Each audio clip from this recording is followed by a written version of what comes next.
The battle lines between former President Jacob Zuma and President Cyril Ramaphosa have been redrawn again. Mr. Zuma has threatened further legal action and political mobilization unless President Ramaphosa resigns by Friday.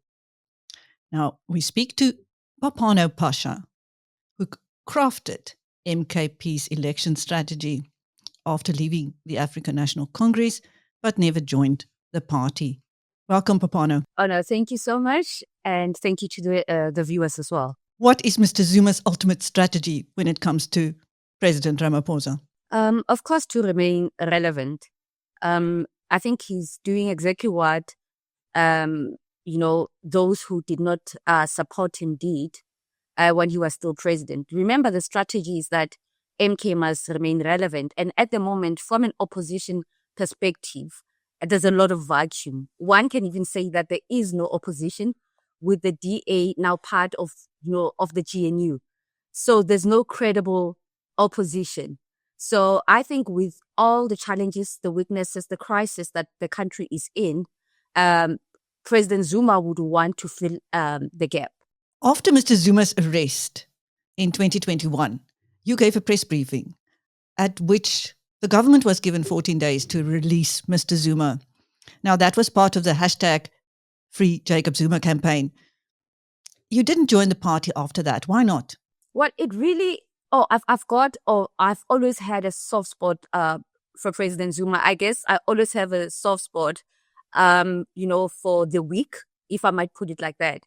So when we led this release Zuma, it was myself, Carl House and Andy Lelungisa at the time. The rationale was that we thought that the ANC, because I was still in the ANC at the time, could resolve its problems internally, without taking such drastic measures of having a former president in prison. But the reality is that I left the ANC and I was requested, to join MK, lead MK, but also eventually to assist with the communication strategy.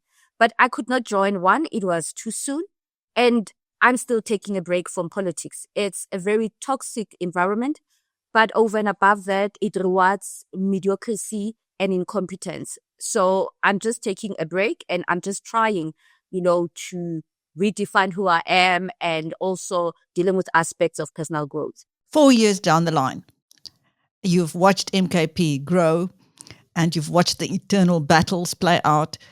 How do you see its future?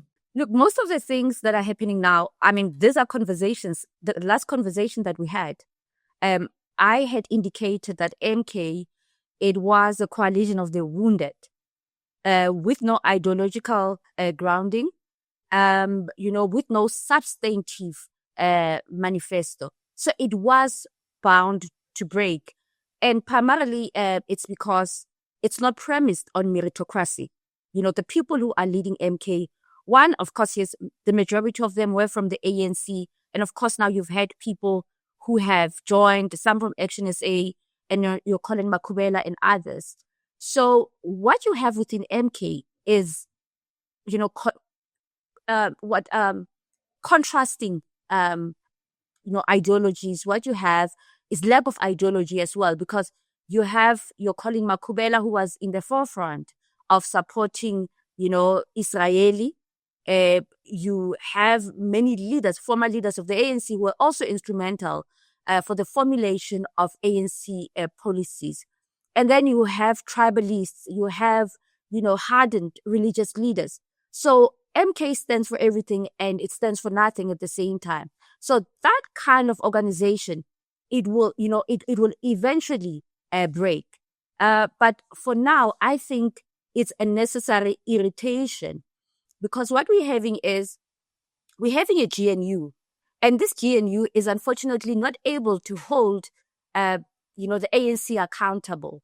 But over and above that, you have smaller parties who are also there, who I believe are also regressive. So MK literally and the EFF becomes what I can say, quote unquote, credible opposition.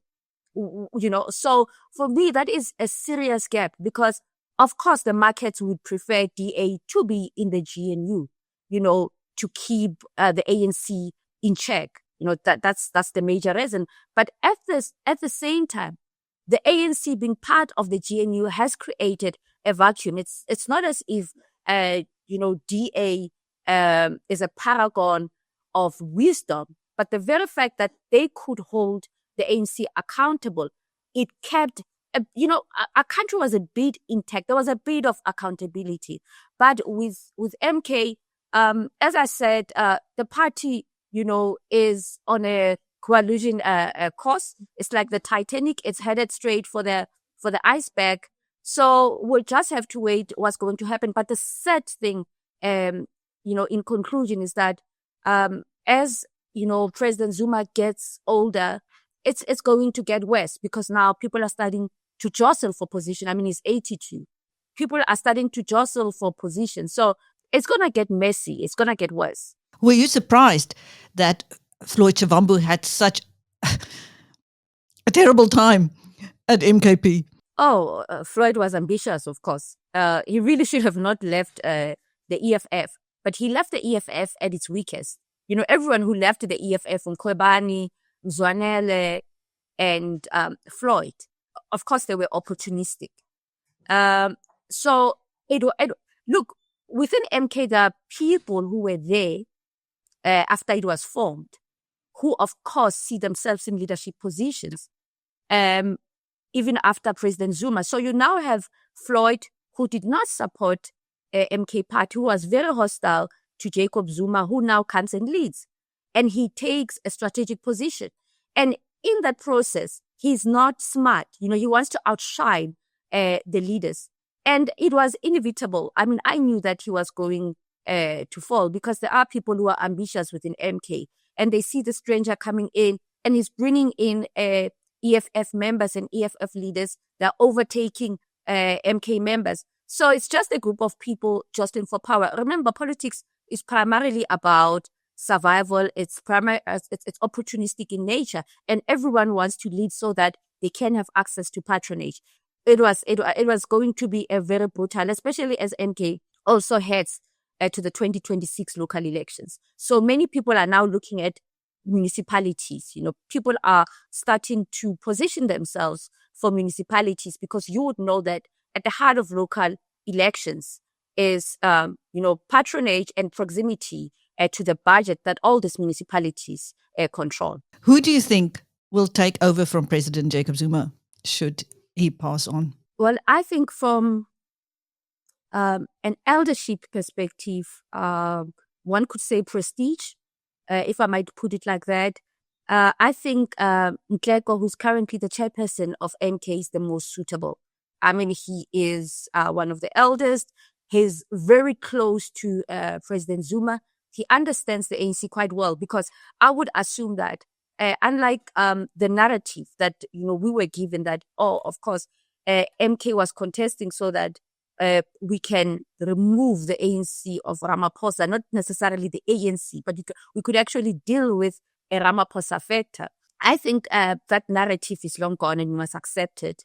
MK party is now an opposition which completely wants the ANC out of power. They also want, the breadcrumbs that come with leading.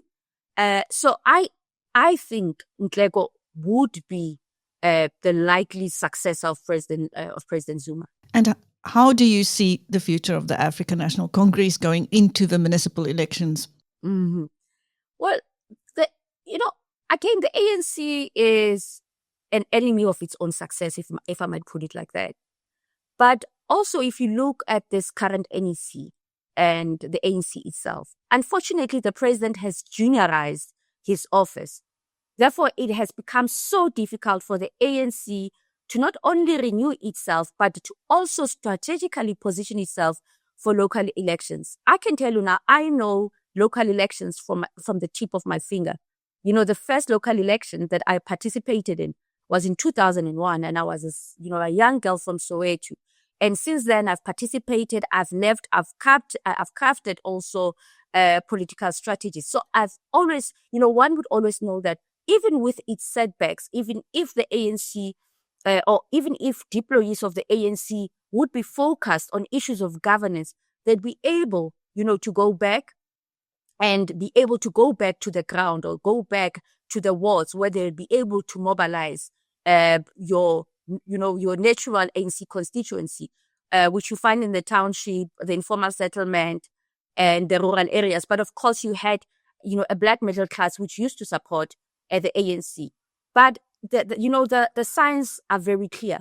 The ANC is currently a rural party, and it has gone from being a poor party, because the reality is also that the poor are smarter now. They've got access to social media, they can see through the shenanigans, of the ANC leadership, But I must also, as I say this, I must also note that there are good leaders within the ANC. But unfortunately, because of the factional nature of, the ANC politics, the president has a group of people that he works with.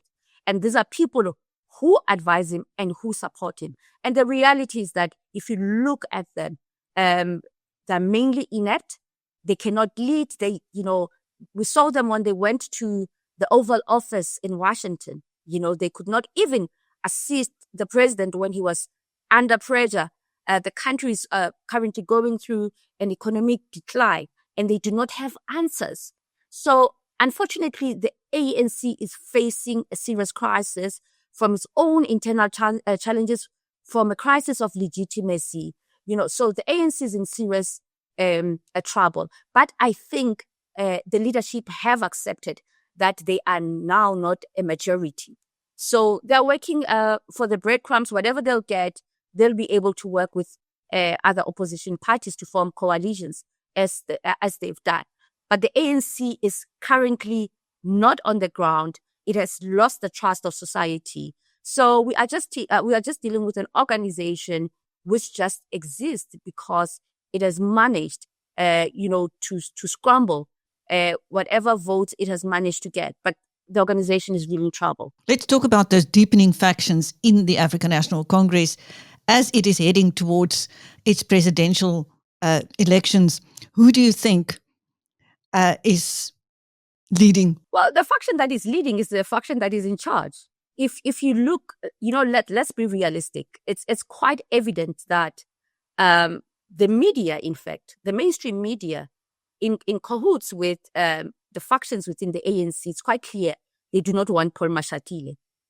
It's inconceivable that every week and every day you would have News 24, Daily Maverick, Sunday Times, or the Times publishing stories about Paul Mashatile and his house, his kids, as if the ANC does not have over 80 NEC members. I mean, if there was a level of honesty from the media, we would know how much Cyril Ramaphosa's house is worth, whether his children are doing business with government, Gwede Mantashe, and all the other, from the top 7 to the entire NEC. So what is evident is that Paul Mashatile is a black sheep. But you see, the challenge is that the very black sheep might be turned into a victim. And we've seen it with Jacob Zuma. And the other reality is that those who do not want Paul can settle for anything as long as it's not Paul. And that anything can be the West. The saying, in the absence of the best, the West becomes the best. So the likelihood is that, Fikile Mbalula can emerge. He controls branches. And branches of the ANC, as we know, with CR17 bank statements, they can be bought. So whoever has the money will likely win the ANC conference and become the next ANC president. But over and above that, I think one cannot lose hope and give up on the branch members of the ANC, that they will use their own consciousness to choose the leader that they want, a leader who would be able to implement the vision and the policies of the ANC. But at the moment, I think there are people who want to control the outcomes of the ANC presidency. Of course, the market would want a leader who's not hostile. But at the same time, they don't look at aspects of meritocracy. They don't look at aspects of competence. They look at any other comrade who can advance the interest of the markets, which for me is really an indictment. So for now, it's quite sketchy, but it will depend on external and internal factors. But as I said, I think Fikile Mbalula has everything intact because he's got external, people who support him. He is in charge of branches, but he's the weakest of them all. What do you make of the allegations, the bombshell allegations made by KZN General Lucky Mkhwanazi and President Cyril Ramaphosa's handling of those allegations? Well, initially, because I've been trying to be as modest as possible when it comes to the assessment of our political ecosystem, because you would know, like, unfortunately, for any professional to do business with the state, you really cannot be too harsh on the ruling party, which is an indictment. You always have to ensure that you are in the middle, or you just keep quiet. But initially, I thought that the president would have handled it well, because from a professional perspective, I would understand that it was not really professional for Mkhwanazi to go out there and speak outside of his terms, as a general, as a leader, within the police service. And I do have some experience in terms of how, policing works. So I thought that he just went over and above his call. But on hindsight, I also understood that Mkhwanazi has been engaging the office of the president, and Mkhwanazi has been engaging with those who are in government to highlight, the level of criminality within the police service, and no one has been listening. But I'm not really surprised with how the president responded, primarily because the person that Mkhwanazi was mainly targeting or speaking of, it was one of the chief lobbyists for the president, meaning that Mkhwanazi was not speaking about any ordinary person. He was speaking about a person who knows about the president. He was speaking about, Senzo Mkhunu, apologies, who was also instrumental in Supra Mahumapelo being removed as the premier of the Northwest government. These are the people who were also instrumental in ensuring that during the tenure of Supra Mahumapelo, Northwest was destabilized so that society can, actually believe that Supra Mahumapelo was corrupt. So even if you look at some of the accused people who were mentioned by Mkhwanazi, these are some of the people who led the anti-Supra campaign in Northwest. So the president is highly embedded in this narrative. So what do you then do when you are conflicted? So the ANC is conflicted because the removal of Supra, as I said, included some of the people who were mentioned by Mkhwanazi, who are now claiming that they are business people. These were not business; these were ordinary people, but they managed to escape poverty because they were instrumental in removing a particular a leader. So over and above that, it's quite clear that, with the instability in our country, issues of crime, that you would not think that our leadership actually wants to resolve the problem of crime, the problem of drugs that have infested our townships. So I think this issue is bigger than, Mkhwanazi. And what is said for me, and what is an indictment, is that the portfolio committee, one of the portfolio committees, or, SCOPA, is going to be the one interviewing Mkhwanazi. So the very politicians who are, who were indicted by Mkhwanazi are the ones who are going to be interviewing the general, which shows you that we do not have an independent political system. The crooks are going to be interviewing this man who's a whistleblower in the main. Of course, he might not be innocent. We don't know if he's innocent. But now the question is who guards the guardians? That's another question. Who guards the very politicians who are being lambasted for being, for working with these very criminals. The question is, why has the ANC-led government not been able to deal and manage the issue of crime? We have seen thousands, of wealthy South Africans running away, literally. We can say that they are going to the global north, but the reality is that they are running away. Many other people who love this country, patriotic citizens, are staying because they cannot afford to leave.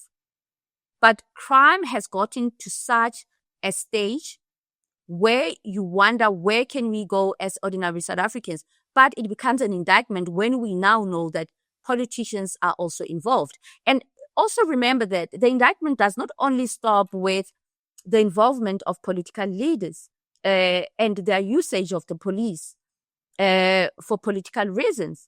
It also goes to election processes. We've heard that how Nasrec conference, the police were used, at Nasrec conference and prior conferences. So you are literally dealing with a police force that has been polluted with ANC factional battles. And the very ANC, which I love, is the same ANC which is going, to be questioning Mkhwanazi. I want to take you briefly to the former opposition Democratic Alliance. Do you think it's going to be punished in the next elections for going into the GNU and for its performance or non-performance in that government of national unity? I'm one person who used to adore Helen Zille. And it's primarily because we know her history and where she comes from. Of course, you have a different Helen Zille now. The Helen Zille that we know is the Helen Zille who worked with the likes of Alistair Sparks, who worked to ensure that they expose the corruption of the apartheid government. And these are people who worked with freedom fighters. Helen Zille, his role in ensuring that he takes out the stories of Steve Biko and other freedom fighters. So that's the Helen Zille that we know. But unfortunately, what Helen Zille has become now is a leader who pursues, narrow interest of a minority, which is unfortunate because what you have with the DA, you have a party which is grounded on ethos that one could say they were entrenched with some level of generosity. If you look at Helen Suzman and many other commendable white people and the Jewish community, if I might say, that ensured that they funded the struggle for liberation, that ensured that we are free today. So unfortunately, the DA, as I said, is now, servicing the interest of the white minority. And unfortunately, it's not assisting because you are dealing with a minority. You have a majority that can be influenced and pursued outside of the interest, and the other reality is that white people are also not homogeneous. But because they are a minority, one would presume that they are scared that the land might be taken. So there might be issues which they're not comfortable with that makes them, easily, to vacillate towards the DA or your freedom front. But the issues that the DA have been pursuing, for me, it's not one in their own interest, because we know the DA as one political party that has managed to hold, various administrations accountable. And when I say that, I also go pre-94, before the DA became the Democratic Alliance. We know what the Democratic Alliance did with the apartheid government, but it's a shadow of its former self. However, we do need the DA's apologies. I had hoped that the NEC would agree to kick off the DA out of the GNU, because what you would then have is a more robust, Democratic Alliance. But unfortunately, you are not having that. DA leaders are now, part of the administration. They have smelled what we call blue lights. They know, now they know what it means to be a minister and the incentives that come with being a minister. So unfortunately, the DA, I think, as you're saying, I think it's likely to be punished. But the question is, where will the white vote go? because it's quite clear that, white voters do not vote for the ANC. The same way that the middle class is no longer voting for the ANC. So the black middle class I meant. So I think the DA might have to come up with other, combative issues, because you would know that local elections, they are primarily issue-based. But what is the alternative? The other likelihood, by the way, is that someone like Helen Zille, despite what I'm saying, might become the mayor of Johannesburg. That's the other likelihood, because no matter what you can say, the reality is that the Western Cape, has been led, and there's, when you go, and many of us, and, be the black elite, black political class, and everyone else, we all go to the Western Cape because we know when we are in the Western Cape, we are safe. There's a proper infrastructure, the amenities. Of course, one can argue that, around the issue of the informal settlements and the poor. But the other reality is that if you look at the Western Cape, no different to Gauteng, has an Eastern Cape problem. You've got a number of people who are migrating from the Eastern Cape, who are literally running to the Western Cape and Gauteng as well for services, for a better life. So it's important that when one looks, for example, at the Western Cape and the model of governance by the DA, we don't only look at the DA from their political posture, but we also look at the DA from a governance perspective. So for me, if you take someone like, until the ANC, for example, would bring in, a competent leader, I would say that Helen Zille is likely, as I said, to become a mayor. And I have spoken because, I run a research institute and I also run a media platform. And I've spoken to many people who say that, look, Helen Zille might save Johannesburg, because at this point, there's no one, the ANC does not look as if it has any conviction to save Johannesburg. So on the DA, I think it's how the DA would manage to position itself. But over and above that, I'm not a proponent of BEE. But when it comes from the DA, it looks hostile. When the DA takes BEE to court or takes affirmative action to court, they come out as racist. So I think these are some of the things that the DA needs to consider. Of course, they might be doing this, from a perspective of really wanting, to reform the policies. But at the same time, they're not able to articulate why BEE should be abolished and what should be replaced. So DA is making, I would say superficial. It's creating superficial challenges for itself that it shouldn't, because it wants to come out. It continuously wants to come out as a savior, especially for white people, which as I said, for me, it's an indictment, because the DA can go over and above, this characterization as a white party. Lastly, judging by by-election results, the Patriotic Alliance seems to be the fastest growing party in the country. What do you make of its leader, Gayton, McKenzie, and the latest scandal involving Kenny Kuneni? Well, interestingly, look at the people who, support the Patriotic Alliance. It's your Rob Herzog, but also it's people who align with the cause of Israeli. So now the Patriotic Alliance has become an alternative. But what does the Patriotic Alliance really stand for? From a policy perspective, this is a party whose leader just goes out there and says Mabahambe, meaning that let them go. This is a leader, whose claim to fame is by patronizing and antagonizing Africans without putting forward any substantive policy issue.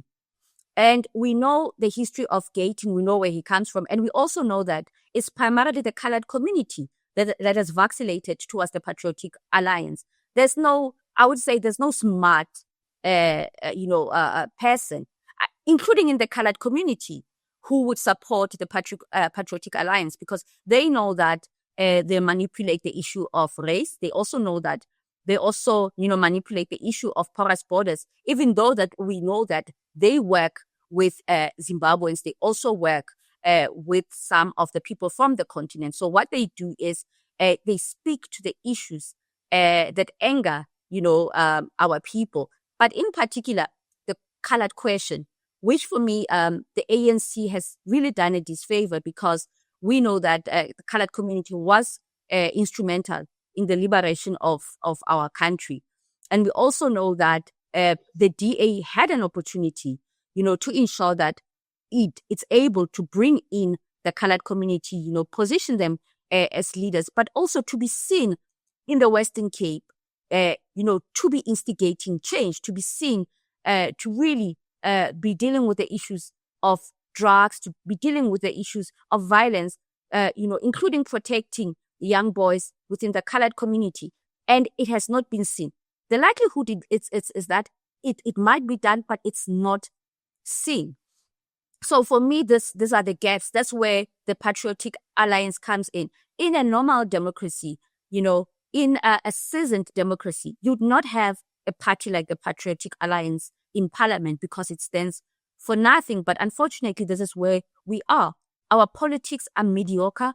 We are led by the West in society, professionals, academics, and business people, patriotic, the patriotic intelligentsia has taken a backseat and allowed this type of people to lead our country. Look at where our country is, look at our economic trajectory. Look at where we are in the continent. We have been overtaken by many countries.